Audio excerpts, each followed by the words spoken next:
चलो आज हमारा क्या है, ECG। पीपी वाली मशीन के बारे में तो होगी थी बात हमारी, पीपी वाली मशीन ECG, ठीक है।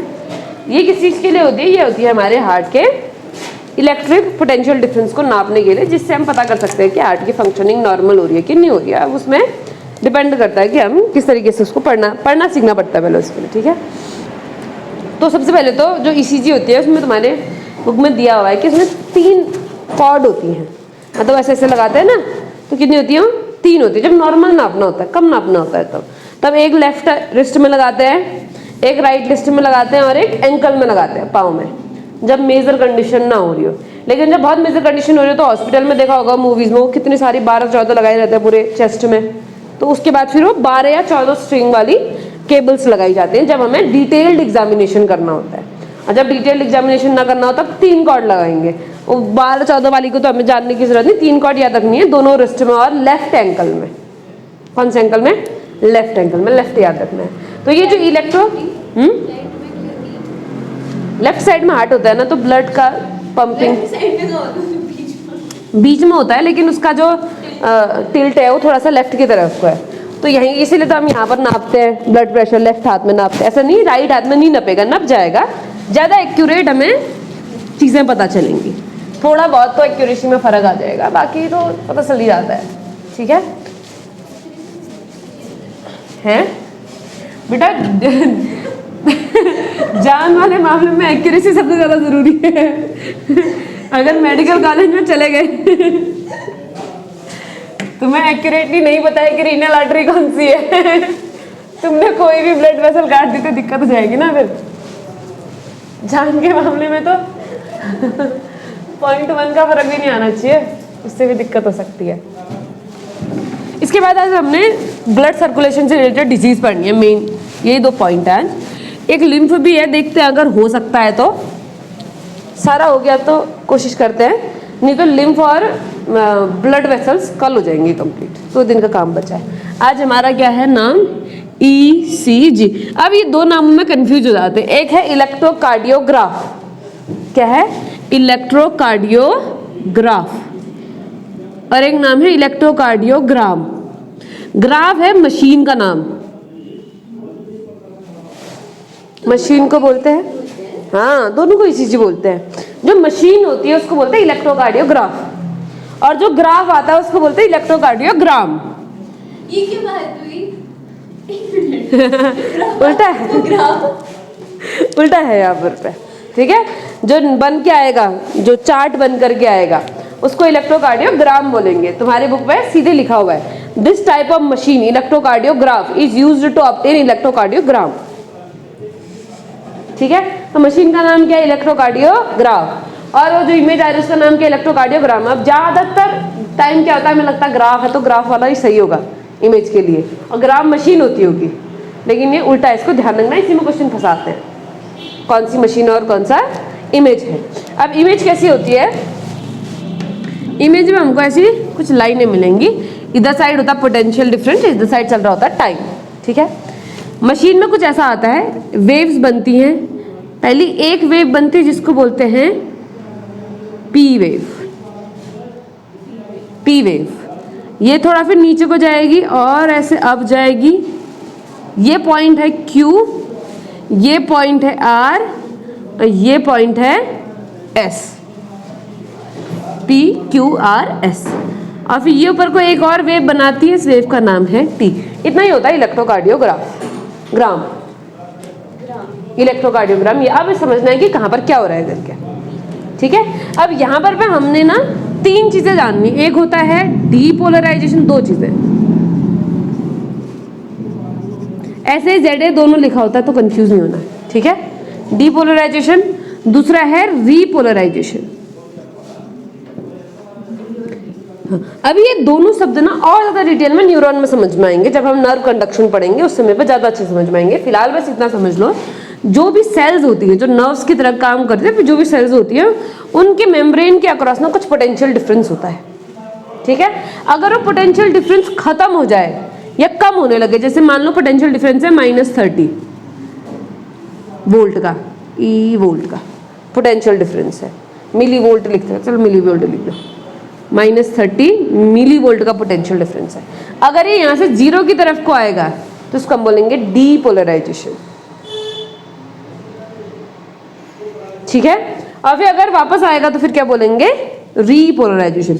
पोलराइजेशन यानी कि वो जो चेंजेस हो रहे हैं उनको बना करके रखना, ठीक है। बाकी ये बहुत डिटेल में तुम लोग वहाँ समझोगे, बाहर सोडियम ज़्यादा होते हैं, अंदर पोटेशियम ज़्यादा होते हैं, उनकी वजह से कुछ नेट चार्ज आता है, बाहर की तरफ को प्लस, अंदर की तरफ को माइनस, कुछ चैनल्स खुलते हैं जिसकी वजह से कैल्शियम अंदर आता है या पोटेशियम अंदर आता है, जिसकी वजह से पोटेंशियल डिफरेंस बढ़ता है या फिर घटता है। बहुत कुछ ऐसा आने वाला है। लोकोमोशन में, मसल कंडक्शन में हम पढ़ेंगे इस बात को, अगर मसल कंडक्शन है तुम्हारे यहाँ तो, और वरना फिर न्यूरॉन्स में हम इसको पढ़ने वाले हैं, ठीक है। हमारे पास क्या है, डीपोलराइजेशन और रीपोलराइजेशन। डीपोलराइजेशन मतलब मसल के अक्रॉस पोटेंशियल डिफरेंस का खत्म हो जाना, और रीपोलराइजेशन का मतलब मसल के अक्रॉस पोटेंशियल डिफरेंस का दोबारा से बना दिया जाना। अब यहाँ पर याद रखना है कि कहाँ पर किसके साथ काम हो रहा है। तो सबसे पहले कौन कॉन्ट्रैक्ट करती है बताओ, एट्रिया कॉन्ट्रैक्ट करता है। तो सबसे पहले कौन डीपोलराइज करेगा, एट्रिया डीपोलराइज करेगा। सर जी नमस्ते, बात देंगे। जय श्री राम। जय श्री राम।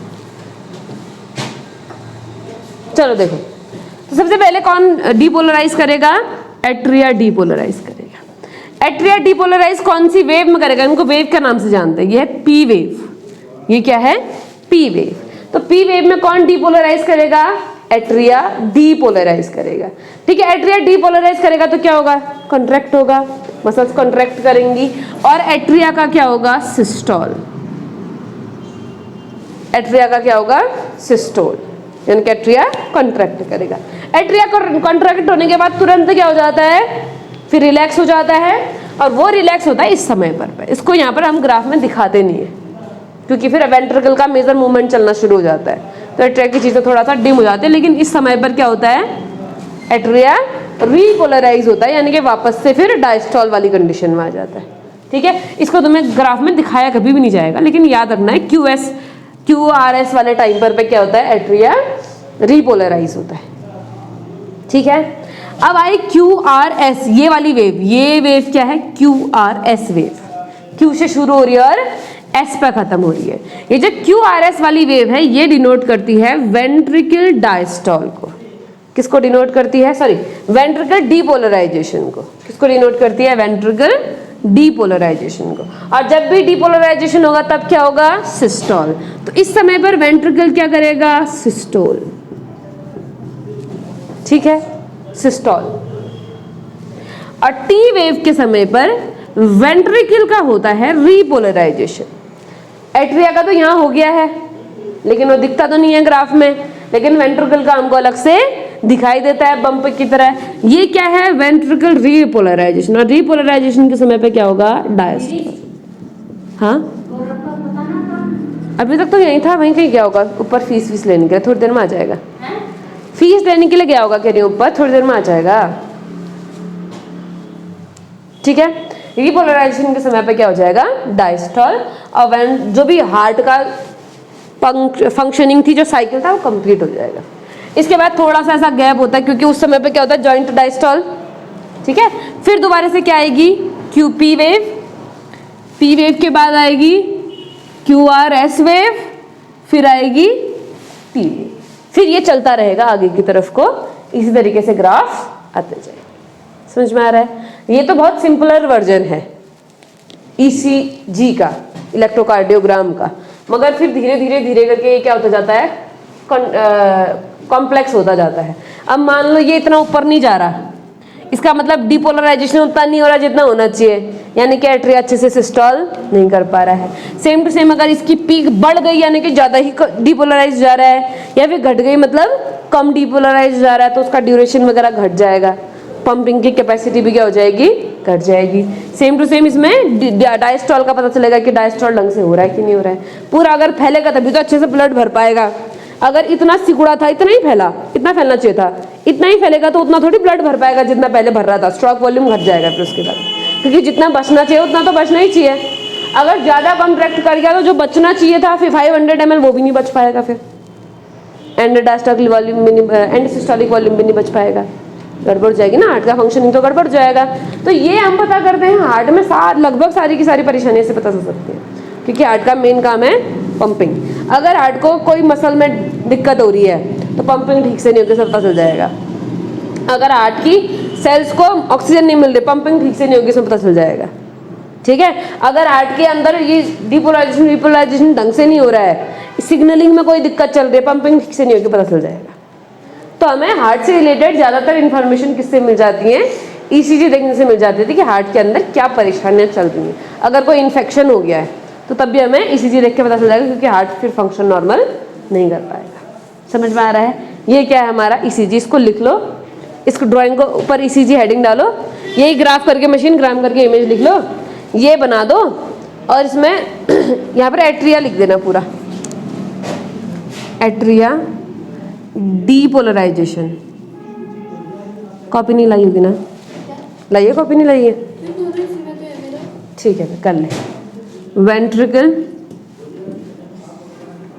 VEN लिख देते, वेंट्रिकल डीपोलराइजेशन, यहाँ पर भी वेंट्रिकल रीपोलराइजेशन। कब कौन सी वेव में सिस्टोल हो रहा है, कौन सी वेव में डायस्टोल हो रहा है? कौन सा? थोड़ा जगह छोड़ दे फिर उसके लिए, या आगे करेगी? आगे जो हमारी क्लिनिकल डेथ है और जो बायोलॉजिकल डेथ है, उसमें फ़र्क होता है। फ़र्क क्या होता है? बताया था, कहाँ पढ़ा था? बताया था क्या क्या फ़र्क होता है, तो बता। वो याद नहीं है। देखो, जब हमारी किसी भी वजह से कोई भी, जैसे कोई पॉइजन वगैरह खा लेता है, या कोई भी ऐसी परेशानी होती है जिसकी वजह से हमारे मेजर ऑर्गन काम करना बंद कर दे, जैसे हार्ट काम करना बंद कर दे, लंग्स काम करना बंद कर दे, ब्रेन बॉडी के ऑर्गन को सिग्नल देना बंद कर दे। मैं ये बात नहीं कर रही हूँ कि हमारी वॉलेंट्री एक्शन को कंट्रोल करना बंद कर दे, ये नहीं, बॉडी के अंदर के ऑर्गन्स को ही सिग्नल दे रहे हैं ना ब्रेन हमारा, कि कब क्या करना है, कब क्या नहीं करना है, वो भी अगर बंद कर दे, जो मेजर ऑर्गन है वो काम करना अगर बंद कर देते हैं, तो तब होती है हमारी क्लिनिकल डेथ, जिसको डॉक्टर बोलता है अब ये नहीं रहे, उनको नहीं बचाया जा सका। ठीक है, वो होती क्लिनिकल डेथ। लेकिन इसका मतलब ये नहीं कि उस समय पर उसकी बॉडी का हर एक सेल मर गया है, उसकी बॉडी के बहुत सारे सेल जिंदा हैं अभी, कुछ कुछ ऑर्गन्स के सेल जिंदा हैं। जो ऑर्गन, जैसे मान लो हार्ट फेलियर है, फिर तो हार्ट का नहीं बचेगा, अगर कोई और वजह से मरा है तो हार्ट जिंदा रहेगा कुछ समय तक, या फिर लंग जिंदा रह सकते हैं, या फिर मान लो हमारे खाली एक उंगली की एक सेल भी जिंदा है।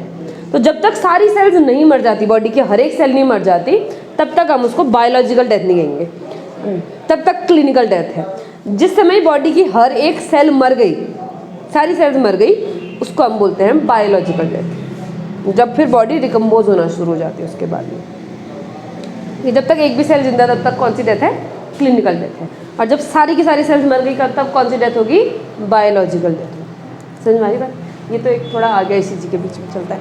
अब हम पढ़ते हैं हार्ट डिजीज़, या फिर हम बोलते हैं सर्कुलेशन रिलेटेड डिजीज़। चलो सीधे डिजीज़ ही लिख देते हैं, क्या सर्कुलेशन क्या हार्ट डिजीज़ हैं? स्वेलिंग हार्ट ही पढ़ रहे हैं तो यही होगा। हाँ, हार्ट की डिजीज़ होगी। डिसऑर्डर ऑफ सर्कुलेटरी सिस्टम कह रहा है, तो वही डिजीज़ है। ठीक है, सर्कुलेशन ही पढ़ रहे हैं। तो हमारे पास में दो डिजीज़ तो हम ऑलरेडी पढ़ चुके हैं, एक है hypertension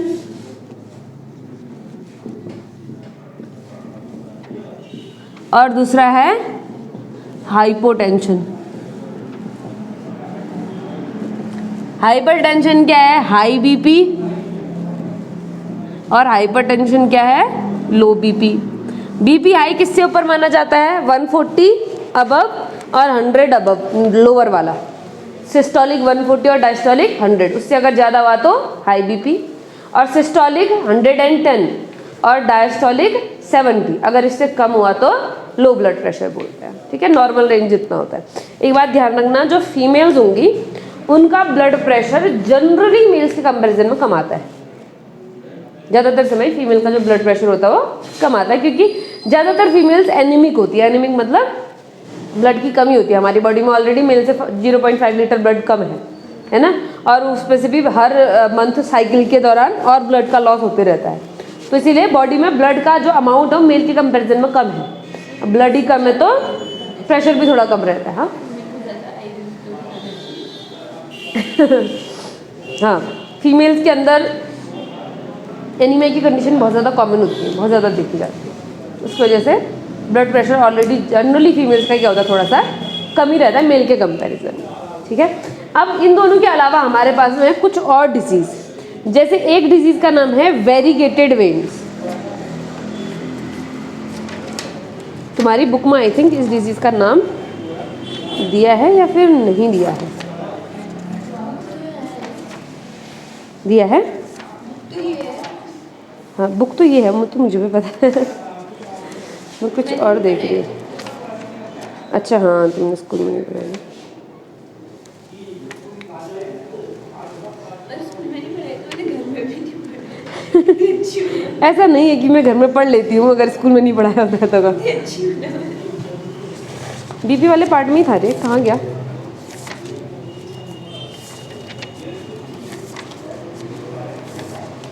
Where are you, bro? अरे how can you be just to disappear? भाई साहब, where have you been? ये क्या हो रहा है? ब्लड प्रेशर तो ये है ब्लड प्रेशर वाला पन्ना ही गायब है। पीछे तो नहीं है। हो सकता है, हो सकता है कहीं और चली गया हो ये लड़का। ये गंदा आदमी यहाँ है। हाँ मिला पन्ना आगे का पीछे पीछे का आगे हो गया। चल अगला जो हमारा डिजीज है वो है varicose vein. Varicose vein disorder, varicose vein. Varicose vein क्या होता है ना, जो ये हमारे थाई होता है ना, थाई की वेन सबसे लंबी वेन है, देख सबसे बड़ी वेन है। तो जब कोई इंसान ज़्यादा समय तक खड़ा रहता है तो उसका जो ब्लड है वो नीचे की तरफ को फ्लो ज़्यादा कर रहा होता है और वेन्स में प्रेशर ज़्यादा बढ़ रहा होता है, जिसकी वजह से जो ये थाई की वेन है ये थोड़ा डायलेट हो जाती है, फैल जाती है। वेन्स में क्या होती है, वॉल्व्स होती हैं जो बैक फ्लो को क्या करती हैं, रोकती हैं। अब नज़दीक थी तो बैक फ्लो को क्या कर पा रही थी, रोक पा रही थी। अब दूर है तो बैक फ्लो को रोक नहीं पाएंगी। ठीक है, इस डिजीज़ को हम क्या बोलते हैं, वेरिकोज वेन बोलते हैं, जिससे वेन्स में जो ब्लड का सप्लाई होता है, ब्लड की जो पंपिंग होती है वेन्स में, वो डिस्टर्ब हो जाती है। और ये कहाँ पर होती है, हमारे थाई की जो वेन होती है उसमें दिक्कत होती है, वेरिकोज वेन कहते हैं। ज़्यादातर ये बहुत देर खड़े रहने से, है ना, बैठे बैठे वाला काम करने जिसमें हमारे थाइज में प्रेशर पड़े, ऐसे वाले काम करने से ये जो वेन होती है डायलेट हो जाती है। डायलेट होना कहते हैं इसको, डायलेट होना। डायलेट होना मतलब फैलना, फैल जाएगी तो उसको हम क्या बोलेंगे, वेरिकोज वेन बोलेंगे। ये भी एक क्या है, ब्लड वेसल से रिलेटेड है, लेकिन एक सर्कुलेटरी डिजीज है हमारे पास में। ठीक है, इसके बाद हमारे पास में दो बढ़िया से नाम हैं।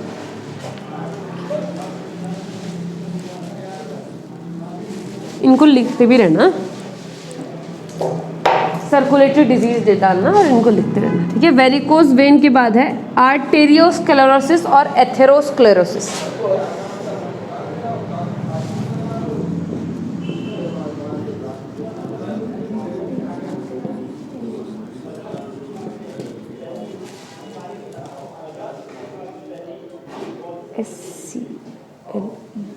SCLE ठीक लिखा है।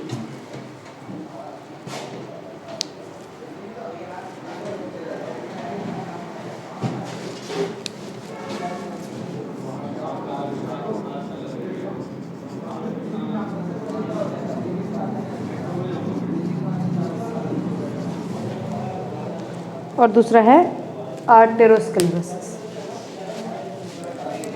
इन दोनों में तो इनको तो लिखना भी पड़ेगा तूने, मैं भेज दूंगी मैटर, नोट कर लेना। ठीक है,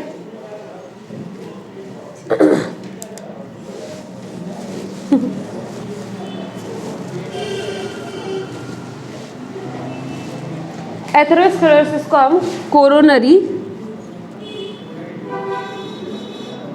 आर्टरी डिजीज भी बोलते हैं।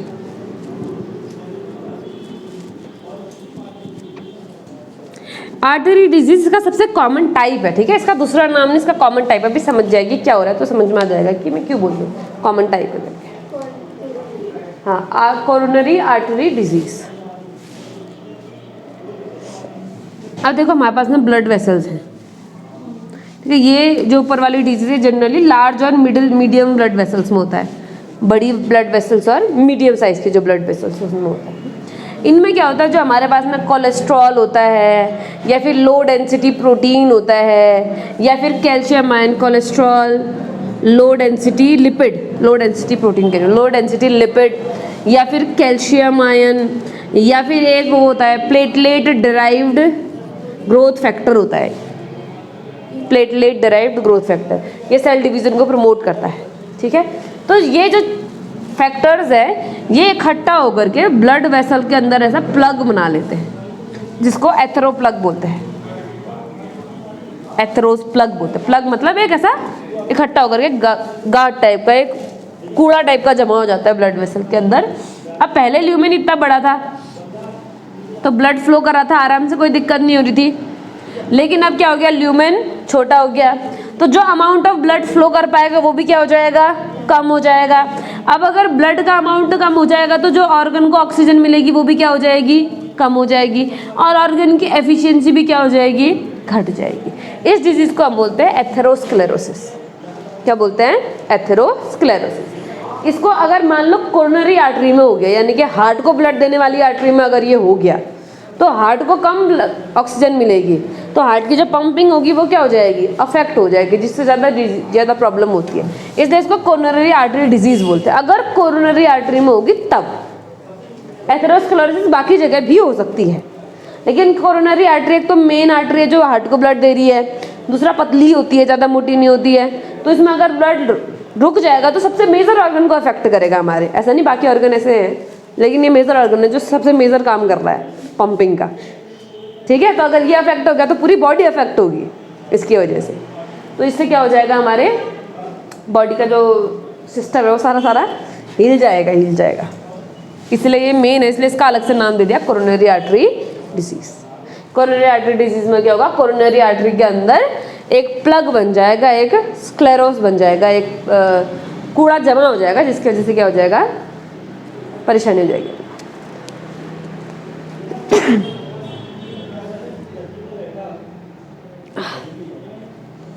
ठीक है, ये इसको फाइब्रोसिस भी बोलते हैं क्योंकि फाइबर्स जमा हो जाते हैं यहाँ पर, बॉडी के जो फाइबर्स होते हैं वो जमा हो जाते हैं यहाँ पर, फाइब्रोसिस भी बोलते हैं। ब्लड के जो वेसल है उसके अंदर फाइबर जमा हो गया, फाइबर का प्लग बन गया, फाइब्रोसिस भी बोलते हैं इसको, ठीक है। ये क्या हो गया, एथेरोस्क्लेरोसिस। अब दूसरा आता है आर्टेरोस्क्लेरोसिस। इसमें और इसमें ज़्यादा फर्क नहीं, थोड़ा सा फर्क है। फर्क क्या है कि इसमें प्लग बना था अंदर की तरफ को, इस वाले में प्लग बनता है बाहर की तरफ को, और ये होता है मिडिल और स्मॉल ब्लड वेसल्स में, हाँ स्मॉल और मिडिल ब्लड वेसल में। अब इसमें क्या हो गया, यहाँ जमा हो गया है, और जमा होने वाला जो मेजर कंपोनेंट है वो है कैल्शियम। कोलेस्ट्रॉल भी जमा होता है लेकिन मेजर कंपोनेंट कौन है, कैल्शियम। और कैल्शियम क्या होता है, हार्ड। समझ में आ रहा है। अभी तक क्या था, हमारी आर्टरी या वेन में ब्लड जा रहा था, ये फ्लेक्सिबल थी, तो अगर ब्लड का प्रेशर थोड़ा अप डाउन होता तो ये अपनी फ्लेक्सिबिलिटी से उसको झेल लेती। लेकिन अब ये क्या हो गई है, स्टिफ, जैसे गुब्बारा है, गुब्बारे में अगर हमने हवा भरी है, कहीं से पिचकाएं तो वो अपने फ्लेक्सिबिलिटी की वजह से झेल लेगी उसको। लेकिन अगर उसके बाहर से सीमेंट लगा दूँ, फिर अगर हम वहाँ से पिचकाएं एक साइड से जहाँ सीमेंट नहीं लगा है, तो अगर वो सीमेंट वाले रीजन में वो हवा जाएगी, अब वो तो फैल नहीं सकती, तो क्या हो जाएगी, वो बर्स्ट हो जाएगी। अब ब्लड वेसल्स क्या हो जाती है, बर्स्ट हो जाती है, फट जाती है। ये भी डेंजरस डिजीज है। ब्लड वेसल्स क्या हो जाती है, बर्स्ट, और फिर अंदर के अंदर ही क्या हो जाएगी, ब्लीडिंग हो जाएगी, इंटरनल ब्लीडिंग। समझ में आ रही है। तो दोनों ही डिजीज क्या हैं, हार्मफुल है हमारे लिए, आर्थेरोस्क्लेरोसिस भी और एट्रियोस्क्लेरोसिस भी। दोनों में क्या होगा, ब्लड के ऊपर कुछ कुछ चीज़ें डिपॉजिट हो जाएंगी। आर्थेरोस्क्लेरोसिस के अंदर इंटरनल डिपोजिशन है, एट्रियोस्क्लेरोसिस के ऊपर एक्सटर्नल डिपोजिशन है। इसकी वजह से ब्लड वेसल्स बर्स्ट करती हैं, इसकी वजह से ब्लड वेसल के अंदर ब्लड का जो फ्लो होता है वो क्या होता है, रिस्ट्रिक्ट हो जाता है। यहाँ पर ऑक्सीजन की सप्लाई कम मिलेगी, ऑर्गन अफेक्ट होगा, यहाँ पर ब्लड वेसल खुद ही फट जाएगी। यहाँ पर ब्लड वेसल अफेक्ट नहीं करेगी, लेकिन कौन अफेक्ट करेगा, ऑर्गन। अगर ये चीज़ बढ़ाते गए एक समय पर फिर ब्लॉक हो जाएगा। इसको हार्ट ब्लॉक बोलते हैं, हार्ट ब्लॉक। हाँ, हार्ट अटैक का तो और भी बहुत सारे रीज़न है, इसका भी एक कारण है। पूरा अगर ये बंद हो गया एक समय बाद तो बिल्कुल ही ब्लड मिलना बंद हो जाएगा, इसको हार्ट ब्लॉक कहेंगे, ब्लॉक। फिर ये हटाया जाता है, साफ किया जाता है, स्प्रिंग लगाई जाती है, एंजियोप्लास्टी कहते हैं उसको। बड़ी क्रिटिकल सर्जरी होती है क्योंकि हार्ट की वेसल्स में काम करना पड़ता है हमको। आजकल तो थोड़ा एंडोस्कोपी की वजह से थोड़ा ईजी हो गई है, उतनी क्रिटिकल नहीं रही, पहले बहुत क्रिटिकल सर्जरी थी। अब तो टेक्नोलॉजी थोड़ी एडवांस हो गई है। समझ में आई बात? खास करके किसकी वजह से होता है? कोलेस्ट्रॉल और लो डेंसिटी लिपिड की वजह से। तो कोलेस्ट्रॉल कम खाओ इसलिए कहते हैं। ये सब यहाँ जमा हो रहा है इधर उधर। ये तो अगर कोरोनरी आर्टरी में जमा हो तो टाइम से पता भी चल जाएगा, कहीं और जमा हो तो पता भी नहीं चलेगा टाइम से, है ना। ऑर्गन धीरे धीरे धीरे धीरे करके क्या होता जाएगा? डैमेज होता जाएगा, ऑक्सीजन की सप्लाई घटते जाएगी, ऑर्गन की सेल्स मरते जाएंगी। ठीक है, हैं? ठीक है। इसके बाद है हमारी अगली जो डिजीज़ है वो है एंजीना पेक्टोरिस। अच्छा नाम है ना?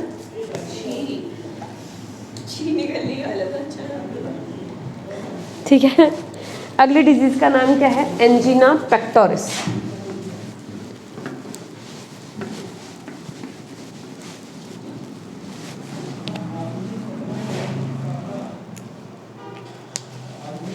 Where are you, Blakey? Okay.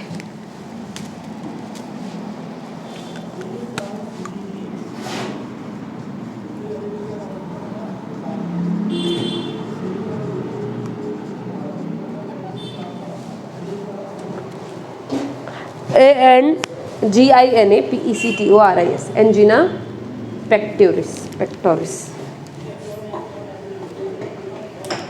ठीक है। एंजीना पेक्टोरिस ना इसी का, ये एथेरोस्क्लेरोसिस का थोड़ा सा आगे का वर्जन है। मतलब अगर एथेरोस्क्लेरोसिस रहने दिया हमने, अगर एथेरोस्क्लेरोसिस रहने दिया, एथेरोस्क्लेरोसिस में क्या हो रहा है? अगर कोरोनरी आर्टरी डिजीज है तो हार्ट को ऑक्सीजन की सप्लाई क्या हो रही है? कम हो रही है। अब मुझे बताओ, अगर हार्ट को ऑक्सीजन की सप्लाई कम होगी तो क्या हार्ट अच्छे से पंप कर पाएगा ब्लड को? नहीं पंप कर पाएगा। तो क्या हार्ट में ब्लड भर नहीं जाएगा? ब्लड तो आया जा रहा है लेकिन वो पंप नहीं कर रहा, तो हार्ट में क्या क्या ब्लड भर गया है। अब ये हमारा हार्ट है, दोनों ही पे बना रही हूँ, ठीक है।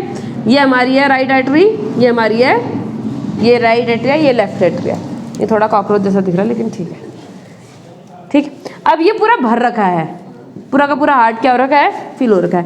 यहाँ पल्मोनरी आर्टरी से ब्लड आता है लेकिन ये तो भर रखा है तो लेगा ही नहीं। तो पल्मोनरी आर्टरी से जो ब्लड आया वो जमा होता जाएगा। अब लंग्स से भी ब्लड नहीं आएगा, लंग्स के अंदर क्या होने लग जाएगा? खून इकट्ठा होने लग जाएगा, जिसकी वजह से एक्यूट चेस्ट पेन होता है। इसको हम बोलते हैं एंजीना पेक्टोरिस।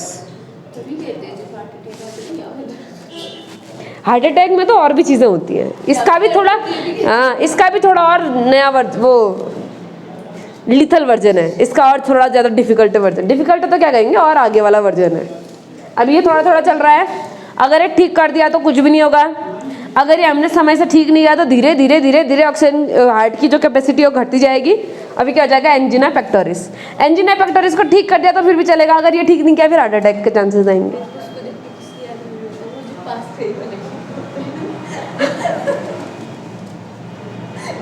ठीक है। एंजीना पेक्टोरिस क्यों होता है? हार्ट जो ब्लड वेसल ब्लड को पंप नहीं कर पा रहा होता, उसकी वजह से क्या होता है? एंजीना पेक्टोरिस होता है। एंजीना पेक्टोरिस के बाद हमारा अगला है, पहले हार्ट फेलियर से शुरू करें कि हार्ट अटैक से शुरू करें? हार्ट फेलियर से शुरू करते हैं, चलो ठीक है। इसके बाद अगला क्या है? Heart failure.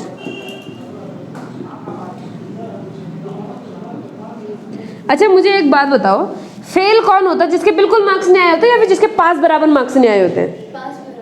यानी कि काम तो किया उसने लेकिन पास बराबर काम नहीं किया। तो यहाँ पर भी बिल्कुल सेम है, हार्ट फेल हो रहा है। फेल, हार्ट काम करना बंद नहीं कर रहा है, क्या हो रहा है? फेल हो रहा है। फेल हो रहा है मतलब काम तो करा लेकिन उतना काम नहीं करा जितनी की क्या जरूरत क्या थी उसकी। FAI हो ही नहीं ना, कभी स्पेलिंग नहीं पता मुझे। चलो मुझे नहीं पता। हार्ट फेल, फेल होने का मतलब क्या है? हार्ट ने काम तो कर रहा है अभी भी, मगर जितना काम करना चाहिए, जितनी रिक्वायर्ड था उतना काम नहीं कर पा रहा। हार्ट का काम क्या है? पंप करना। हार्ट पंप तो कर रहा है लेकिन उतना पंप नहीं कर रहा जितनी बॉडी की क्या है? रिक्वायरमेंट है। तो उसको हम क्या बोलेंगे? Heart failure. और ये कब होगा? जब एंजीना पेक्टोरिस हो रही होगी। समझ में आ रहा है? हार्ट पंप नहीं कर पा रहा क्योंकि हार्ट को ऑक्सीजन नहीं मिल रहा। ऑक्सीजन नहीं मिल रहा तो पंप नहीं कर रहा तो बॉडी को कहाँ से समय से मिलेगा ब्लड, कहाँ से समय से मिलेगा ऑक्सीजन?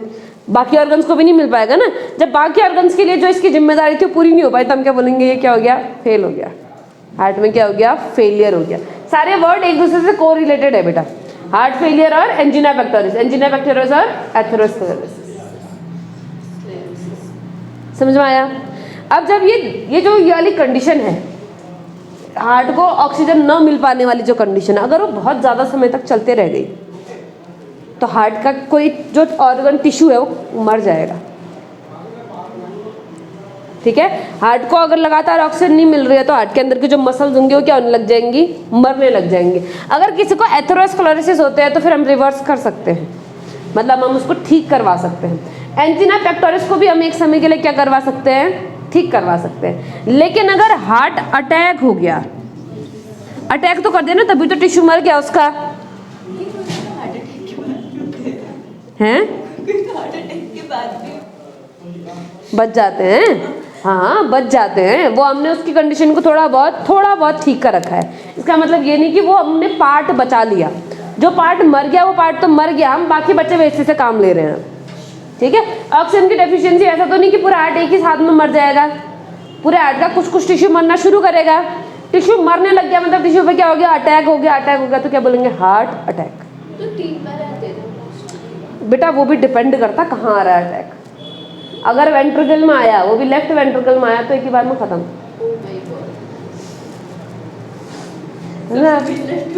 लेफ्ट वेंट्रिकल तो है क्योंकि कॉन्ट्रैक्ट करने से ज्यादा काम है उसका।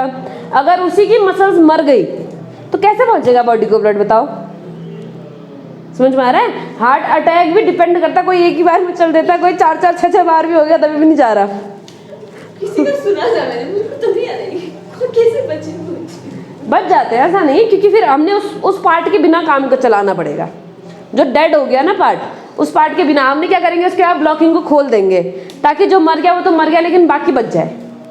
बाकी पार्ट को ऑक्सीजन दे करके रिवाइव किया जाएगा। सिर्फ जो मर गया वो तो मर गया, उसको तो बड़ा दौड़ी दोबारा बना सकते हैं। अगर हार्ट धीरे धीरे क्योंकि हार्ट की हीलिंग कैपेसिटी उतनी फास्ट नहीं है, अगर हार्ट धीरे धीरे उस पार्ट को हील कर पाया, दोबारा वैसा कुछ नहीं हुआ तो फिर तो चांसेस फिर भी हैं। लेकिन अगर फिर हार्ट हील ना कर पाया तो फिर बड़ी समस्या हो जाएगी। अच्छा, ये जो एंजिना पेक्टोरिस की जो डिजीज़ होती है ना, ये ज़्यादातर मिडिल एज्ड लोगों को होती है।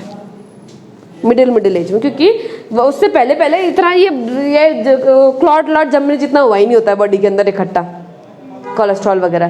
तो जनरली मिडिल एज्ड लोगों को होती है। लेकिन आजकल जैसी लाइफस्टाइल हो गई है, अर्ली एज में भी हो जा रहा है।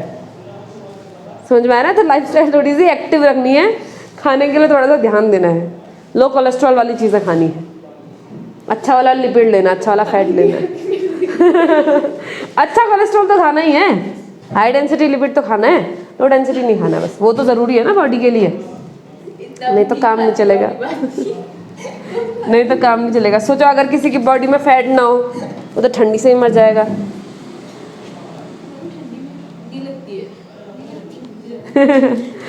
चलो, अभी तो थोड़ा एनर्जी है ना तुम लोगों के अंदर का। हार्ट अटैक, और लास्ट जो सबसे भयंकर कंडीशन आती है उसको बोलते हैं कार्डियक अरेस्ट। लगता है सब साथ नाम एक ही जैसे है। हाँ, कार्डियक अरेस्ट। अब अरेस्ट हो गया, फिर कोई काम कर सकता है क्या? कोई फिर कुछ काम नहीं कर सकता, यानी कि हार्ट ने फंक्शन करना बिल्कुल ही बंद कर दिया। हार्ट स्टॉप पंपिंग, उसको हम क्या बोलेंगे? कार्डियक अरेस्ट बोलेंगे। कौन सा वाला? नहीं, दोनों अलग अलग है। हम सेम सिमिलर वर्ड में यूज़ करते हैं, लेकिन ये है फर्क कि कार्डियक अरेस्ट में हार्ट बिल्कुल ही ब्लड करना क्या कर देगा? हाँ, दुख चल जाएगी थोड़ा बहुत इंसान फिर भी रिवाइव कर सकता है। कार्डियक अरेस्ट को भी रिवाइव कर सकता है, ऐसी बात नहीं कार्डियक अरेस्ट को रिवाइव नहीं कर सकता, लेकिन पूरा हार्ट बंद हो गया है, पूरा हार्ट दोबारा इलेक्ट्रिकल झटके दे करके शुरू करना पड़ेगा। जैसे कभी कभी इंसान एकदम मर नहीं जाता, फिर वो करते हैं, या फिर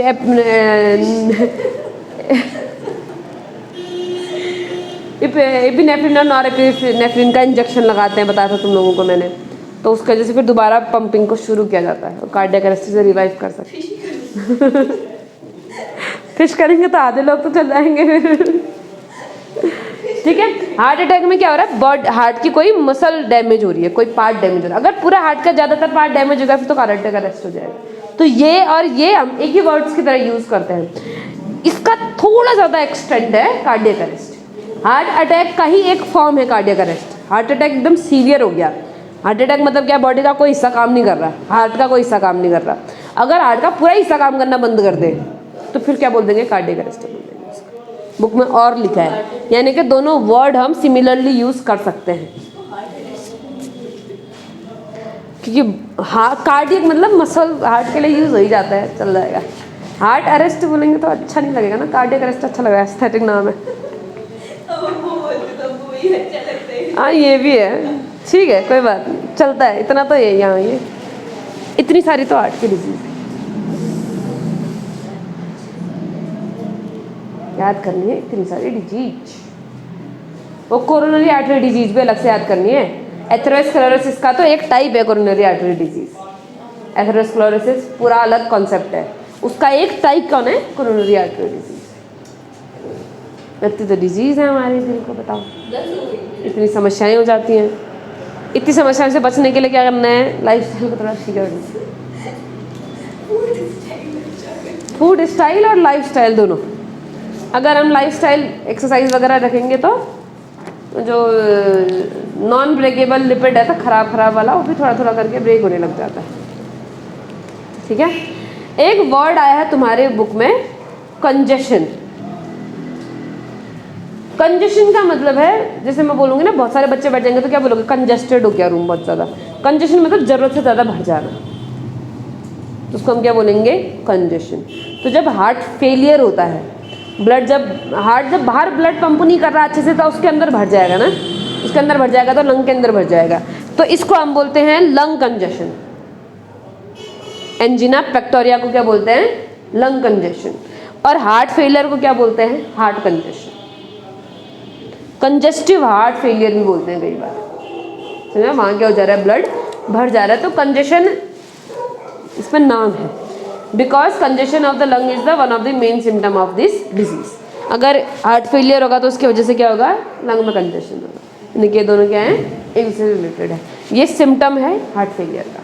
तो हम डायरेक्टली हार्ट का तो पता नहीं कर सकते हार्ट के अंदर ब्लड भरा है कि नहीं भरा है, लेकिन लंग का तो पता कर सकते हैं ना, वो एक्सरे वक्सरे कर करके हमें पता चल जाएगा कि लंग में ब्लड ज़्यादा भर गया है कि नहीं भर गया। तो इसलिए हम ज़्यादातर क्या करते हैं, लंग का पता करते हैं, लंग में चेक करने की कोशिश करते हैं कि कहीं ब्लड तो नहीं भर गया लंग में। लंग में ब्लड भर गया मतलब हार्ट में भी ब्लड भर गया। इनडायरेक्टली डिनोट कर रहा है कि हार्ट भी गड़बड़ कर रहा है हमारा।